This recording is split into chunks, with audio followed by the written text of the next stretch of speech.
Hello guys, welcome back to my channel Vigyan science academy.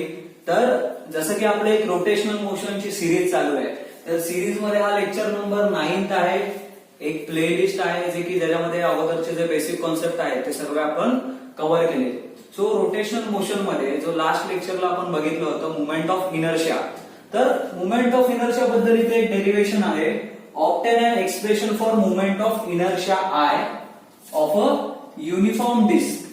ठीक आहे, हे इम्पॉर्टंट आहे. Uniform disc when axis passing through centre. ठीक आहे, क्वेश्चन समजून घ्या. Obtain an expression for movement of inertia म्हणजे आपल्याला काढायचं काय, मुवमेंट ऑफ इनर्शिया. जे नवीन असतील, जे हा पहिला व्हिडिओ बघत असतील, मुवमेंट ऑफ इनर्शिया आय. आयचा फॉर्म्युला काय असतो? It is a sum of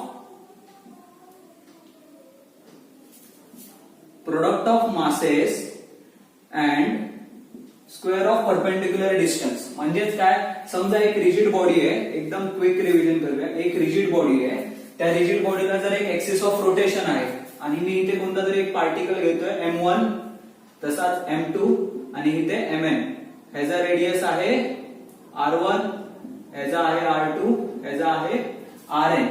तर ह्या बॉडीसाठी मुवमेंट ऑफ इनर्शिया आय काय असणार, तर मुवमेंट ऑफ इनर्शिया असणार सम ऑफ प्रोडक्ट ऑफ मासेस. ठीक आहे, म्हणजे एक mass and perpendicular distance from axis of rotation. हा झाला तुमचा axis of rotation. Okay, so axis of rotation पासून परपेंडिक्युलर डिस्टन्स. ओके, तो आता तुम्ही या लेक्चर पर्यंत पोहोचला म्हटलं हे बेसिक कन्सेप्ट तुम्हाला माहित असणारच. नसेल माहित तर जुने व्हिडिओ जाऊन बघा, प्लेलिस्ट चेक करा, त्याच्यामध्ये आहे. ठीक आहे, तो आता जो आपला इथे कॉन्सेप्ट आहे तो आपण थोडासा डिटेल मध्ये बघूया. जो क्वेश्चन आहे, क्वेश्चनला पहिला आपल्याला ब्रेक करायचा आहे. ओके, सो क्वेश्चनला कसा ब्रेक करणार? सगळ्यात पहिलं obtain an expression for movement of inertia. म्हणजे हे क्लिअर झालं, आय तुम्हाला कॅल्क्युलेट करायचं आहे. कशासाठी? For uniform disc. आता डिस्क म्हणजे काय असतं आणि त्यातल्या त्यात युनिफॉर्म डिस्क म्हणजे काय असतं? बेसिकली रिंग्स असतात, ह्याला आपण बोलतो रिंग, बरोबर. एक जस्ट सर्कल आहे तर आपण त्याला बोलणार रिंग. आता सपोज हे रिंग्स वाढत गेल्या, ओके, विथ डिफरंट रेडियस. ह्याची रेडियस आहे R1, त्यानंतर ह्याची आहे R2, ह्याची आहे R3. ओके, तर हे ज्या वेळेला खूप सारे रिंग्स मिळतात, रिंग्स ज्या वेळेला एकत्र येतात, रिंग्स ज्या वेळेला आपण क्लब करतो, त्यावेळेला तुमचा फॉर्म होतो डिस्क. ओके, तर डिस्क समजलं काय आहे? हा जो तुमचा डिस्क आहे, हा तुमचा कशाने फॉर्म झालेला आहे? खूप साऱ्या रिंग्स एकत्र येऊन. तर डिफरन्स समजून घ्या रिंग मधला आणि डिस्क मधला. बेसिकली हे क्लिअर झालं की रिंग म्हणजे काय आणि डिस्क म्हणजे काय. पुढे आता यांनी इथे अजून एक वर्ड वापरलाय की it is a uniform disc. Uniform disc म्हणजे काय असतं? युनिफॉर्म म्हणजे ज्याच्यामध्ये तुमचं कंपोजिशन सेम असेल. काय सेम असेल? कंपोजिशन. दोन कॅरेक्टर आहेत. एक तर तुमचं कंपोजिशन सेम पाहिजे, म्हणजे तुमचं मटेरियल जो पण आहे, ज्याचं पण कंपोजिशन आहे तो सेम पाहिजे.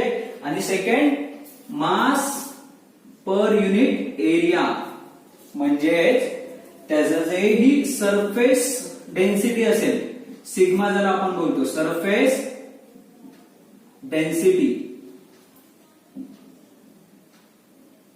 ती फिक्स असते. ओके, सो सरफेस डेन्सिटी त्याची असणार आहे मास per unit area.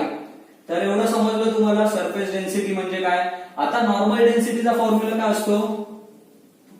Density is equal to mass upon volume. आणि सरफेस डेन्सिटीचा काय formula? Mass per unit area. तर हा डिफरन्स लक्षात घ्या. आणि हा झाला बेसिक. आता इथून पुढे आपल्याला करायचं आहे डेरिव्हेशन.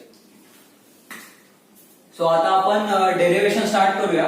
डेरिव्हेशन साठी समजून घ्या, इथे एक कन्स्ट्रक्शन मी काढून ठेवलंय जे की आहे डिस्कचं, युनिफॉर्म डिस्क. डिस्क मध्ये जर तुम्ही बघाल तर हा तुमचा झाला एक डिस्क ज्याचा मास आहे कॅपिटल M. ओके, हा डिस्क जो आहे तो कशाने बनलेला आहे? रिंग्सने. तर त्या आतमध्ये रिंग्स काढल्यात आणि ज्याची रेडियस आहे स्मॉल r आणि या पूर्ण डिस्कची रेडियस आहे कॅपिटल R. जसं ह्याचा मास आहे M, तसंच हा जो स्मॉल आतमधला रिंग आहे त्याचा मास आहे डीएम. आता हे आपण कधी घेतो, जसं की सपोज हा एक रॉड आहे. आता ह्याची कंप्लीट लेंथ आहे कॅपिटल एल, पण मला स्टडी करायच्या छोट्याशा पार्टवर, सपोज एवढ्या पार्टवर मला स्टडी करायचं आहे, तर मी काय करणार, ह्या पार्टला मी नाव देणार डीएल आणि या डीएलचं मी इंटिग्रेशन करणार, तर मला आन्सर परत मिळणार एल. ओके, सो आपण एक स्मॉल पार्ट सिलेक्ट करतो स्टडी करण्यासाठी आणि त्याच्यावरून आपण जो फायनल रिझल्ट असतो तो आणतो. तसंच आपण इथे पण डिस्क साठी एक स्मॉल मास कन्सिडर करतोय डीएम, आणि डीएम वरून आपण जो फायनल रिझल्ट येणार आहे तो आपण बघणार आहोत. ठीक आहे, तर आपल्याला काय काढायचं आहे, मुवमेंट ऑफ इनर्शिया काढायचं आहे. तर ह्याची आता स्टार्टिंग कशी करायची आहे, काही स्टेप्स आहेत जे की तुम्हाला लक्षात ठेवाव्या लागणार. सगळ्यात पहिलं डेरिव्हेशन म्हटलं की तुम्हाला ह्या डेरिव्हेशन मध्ये सर्वात पहिलं स्टेप काढायची आहे सरफेस डेन्सिटी. सरफेस डेन्सिटी काय होती, surface density sigma is equal to mass per unit area, जसा फॉर्म्युला आपण मगाशी केला. ओके, आता एरिया ऑफ सर्कल काय असतो सांगा, area of circle pi r square. तर ह्या एरियाची व्हॅल्यू सबस्टिट्यूट कुठे करणार तुम्ही, इथे वरती एरिया ऑफ सर्कल, मग sigma is equal to mass upon pi r square. ठीक आहे, काय मोठी गोष्ट आहे नाही. सो इक्वेशन नंबर 1 त्या सोडून द्या. पुढे for area of a ring, रिंगचा एरिया आपण कसा काढणार, जसा इथे एरिया काय होता तुमचा पाय आर स्क्वेअर, तसाच इथे एरिया ऑफ अ रिंग काय येणार, ही जे आतमध्ये रिंग आहे, area is equal to 2 pi r into d r. Okay, हा झाला तुमचा एरिया. बरं, हा एरिया आला कुठून, कसा काय काढला, तर सिंपल आहे. जर तुम्ही एरिया बद्दल बोलाल, हा स्मॉल एरिया आहे. ओके, जर तुम्ही याला इंटिग्रेट कराल तर तुम्हाला पूर्ण सर्कलचा आन्सर मिळेल. जसं की इथे मी करून दाखवतो, इंटिग्रेशन करूया आपण 2 pi r into d R. ठीक आहे, सो कॉन्स्टंट टर्म काय 2 पाय आला बाहेर, आतमध्ये काय उरलं r into d r. Okay, so ह्याचा आन्सर काय येणार 2 पाय आर स्क्वेअर अपॉन 2.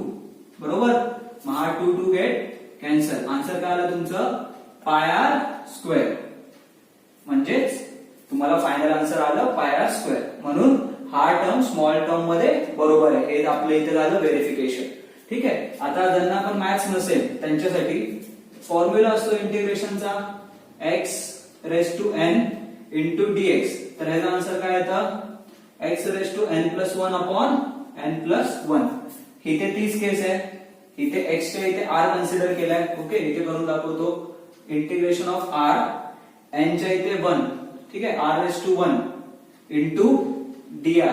मग काय येणार r raise to 1 plus 1 upon 1 plus 1 म्हणजे r स्क्वेअर बाय 2. ठीक आहे, तर ज्यांना पण मॅथ्स नसेल त्यांनी हा फॉर्म्युला लिहून ठेवा. हा झाला तुमचा फॉर्म्युला. ओके, हे झालं आपलं एरिया ऑफ रिंग, आणि एरिया ऑफ रिंगला आपण इथे व्हेरीफाय सुद्धा केलं. ओके, आता पुढे फॉर अ स्मॉल रिंग, आता स्मॉल रिंग साठी सरफेस डेन्सिटी काय असणार, सरफेस डेन्सिटी हे बघा इथे फॉर्म्युला आहे मास अपॉन एरिया. मग इथे मास काय घेतलेला आहे आपण डीएम अपॉन एरिया स्मॉल ए. ठीक आहे, टर्म्स बघा कुठे आपण एरियाचा कॅपिटल लिहितोय, कुठे स्मॉल लिहितोय. सो इथे स्मॉल ए, ह्याच्यावरून समजा मला डीएम ची व्हॅल्यू पाहिजे, तर डीएम ची व्हॅल्यू काय येणार, डीएम एरियाला इकडे घेऊन या is equal to sigma into a. Okay, ही झाली माझी डीएम ची व्हॅल्यू. आता ए ची व्हॅल्यू आहे का आपल्याकडे, इथे बघा ए ची व्हॅल्यू आहे. मग डीएम ची व्हॅल्यू काय येणार, DM is equal to 2 pi r dot dr into sigma. हे झालं आपलं स्मॉल अमाऊंट ऑफ मास. ठीक आहे, ही झाली तुमची मासची व्हॅल्यू. आता पुढे काय करायचं, नीट मासची व्हॅल्यू ही झाली. त्यानंतर आपल्याला जर मुवमेंट ऑफ इनर्शिया काढायचा आहे I, moment of inertia for small ring काय येणार, integration of d m into r square. ठीक आहे, मगाशी जो फॉर्म्युला युज केला होता sum of m i into r i square, हे बघा सेम आहे. समेशनच्या इथे इंटिग्रेशनचं साइन वापरलं. इंटिग्रेशनचं साइन आपण कधी वापरतो, ज्या वेळेला डिस्ट्रीब्युशन कंटिन्युअस असतं त्यावेळेला आपण इथे इंटिग्रेशनचं साइन युज करतो. ओके, तर हा झाला तुमचा फॉर्म्युला. आता हे सर्व लिहून घ्या, आपण रब करूया, मग आपण पुढचं करूया. बेसिकली आपण I r is equal to integration of dm upon dm into r square इथपर्यंत आलोय. ठीक आहे, इंटिग्रेशन काय केलं, स्मॉल अमाऊंट ऑफ मास आहे, आपल्याला पूर्ण डिस्क साठी काढायचा म्हणून आपण त्याचं इंटिग्रेशन करणार आहे. डीएम चं व्हॅल्यू जी आहे ती आपण काढली होती, हे बघा इथे लिहून ठेवले मी. काय येते डीएम ची value, integration of 2 pi r dot d r into r square. Okay, तर आता याला लिमिट पण द्यावं लागेल. लिमिट काय देणार तुम्ही, लोअर लिमिट किती आहे तर 0 आणि अप्पर लिमिट म्हणजे 0 पासून जर रेडियस स्टार्ट झाली कुठे संपते, मॅक्झिमम आर ला, म्हणून इथे हायर लिमिट झालं तुमचं आर. आणि मोमेंट ऑफ इनर्शिया स्मॉल पासून सुरू होतोय आणि फायनल म्हणजे मोमेंट ऑफ इनर्शिया आय पर्यंत संपतोय. तर इथे लिमिट देऊया 0 टू आर. ओके, आता जर तुम्ही इथे नीट बघाल, हा आर स्क्वेअर आहे, हा आर आहे, काय होणार, integration of 0 to R 2 pi R cube, R आणि हा आर स्क्वेअर काय झाला r cube into d r. Next step बघूया. नेक्स्ट स्टेप मध्ये बघा, इंटिग्रेशन मध्ये कॉन्स्टंट काय, इथे 2 पाय कॉन्स्टंट आहे, मग 2 पाय आला इंटिग्रेशन साइनच्या बाहेर, आला का answer r cube dot d r. Okay, so आपण हे इथे लिहून घेऊया. इंटिग्रेशनचं काय आलेलं तुमचं 2 पाय आर ब्रॅकेटच्या बाहेर आला, आतमध्ये 2 पाय बाहेर आलेला r cube dot d R.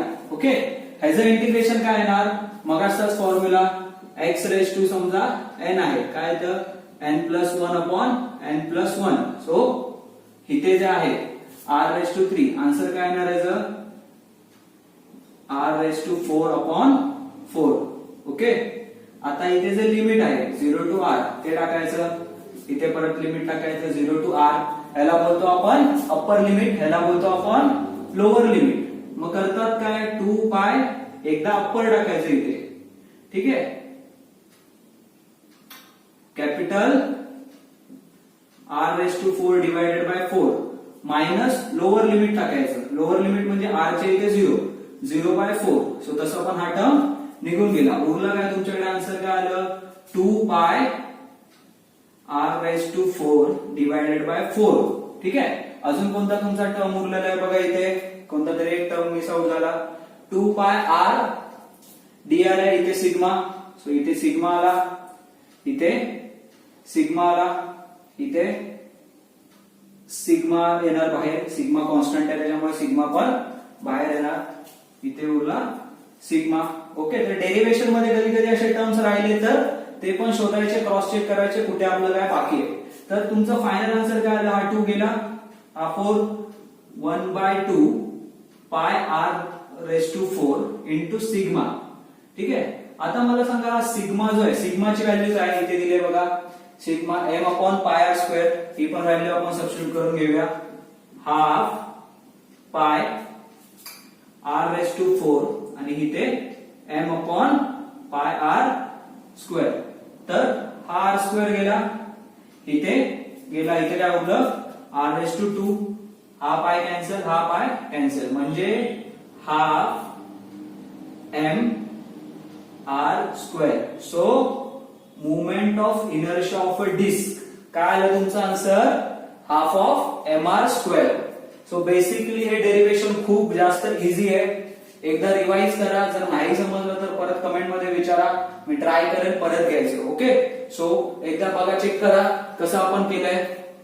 सगळ्यात पहिला आपण काय केलं होतं, सरफेस डेन्सिटी काढली, त्यानंतर आपण एरिया काढला रिंग्सचा, त्या एरियाला नंतर आपण इंटिग्रेट करत गेलो आणि इंटिग्रेशन हे सॉल्व्ह केल्यानंतर आपल्याला मोमेंट ऑफ इनर्शिया मिळाला of a disc passing through axis. ठीक आहे, एक एक्सिस पास होते, त्या डिस्कचा आपल्याला मोमेंट ऑफ इनर्शिया इथे मिळालेला आहे. ओके, लिहून घ्या.